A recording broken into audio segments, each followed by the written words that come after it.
జనాలకు మీరేమైనా చెప్పాలనుకుంటారా? తెలంగాణలో ప్రజాపాలన నడుస్తుంది. ఎవ్వరి అపోహల్ని నమ్మకండి. ప్రజల పక్షాన ప్రభుత్వం నడుస్తుంది.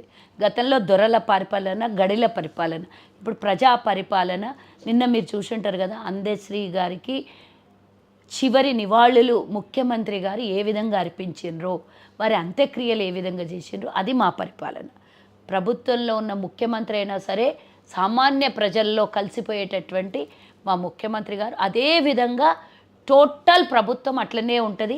మీకు ఏ అవసరం ఉన్నా ఎలాంటి ఇబ్బందులు పడొద్దు. మీకు ఏ సమస్యలున్నా ప్రభుత్వం ఈరోజు ఓపెన్, తెరిచిన పుస్తకము.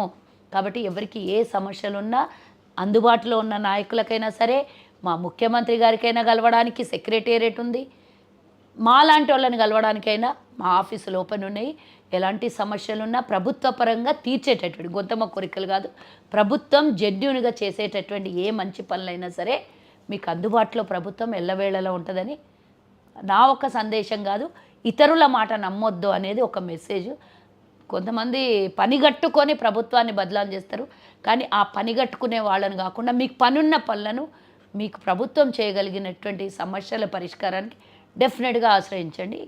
ఎలాంటి సందేహం లేదు. మా ప్రభుత్వం ఈ ఫస్ట్ టర్మ్లో ఇంకా 3 ఏళ్ళ ఉంది. సెకండ్ టర్మ్లో కూడా అఫ్కోర్స్ మేమే ఉంటాము.